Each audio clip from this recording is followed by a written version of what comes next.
For those of you guys who are single, what kind of girl are you gonna pick? If you start dating a chick in the flesh, how does it end? Not good. You're like, man, she wears underwear as outerwear. In the flesh, you're like, I like that. But then when you're like, I don't know if she's gonna make a good grandma. You're like, man, I started dating her and she was super sexual and flirty and seductive and started sending me screenshots, and next thing you know, she was knocking on my door, and man, it was like Cirque du Soleil. It was awesome. But then you think, well, when I get married, is she gonna be faithful for 50 years to me? Is she gonna have the kind of character that if my daughters grow up to be just like her, I'm gonna be really excited? Is she gonna be the kind of girl that if my sons grow up and marry somebody just like their mama, it's gonna be a good day? Is she gonna be the kind of girl that when we're hanging around with couples, she can be flirting with the other husbands when I'm not around? Do I trust her? Am I gonna need to be checking her social media and her cell phone and wondering where she's going and what she's doing? I'll tell you guys this, there's way too much on the body. There's way too much in the flesh. There's not enough on the soul.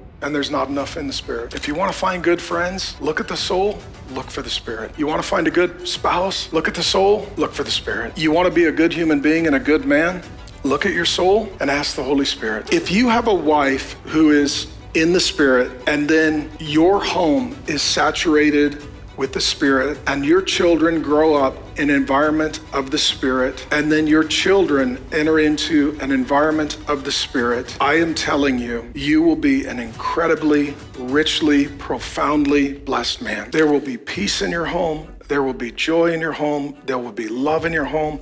There will be laughter in your home because there will be God in your home. And if you choose people as your friends who are in the spirit, they are easy to have relationship with.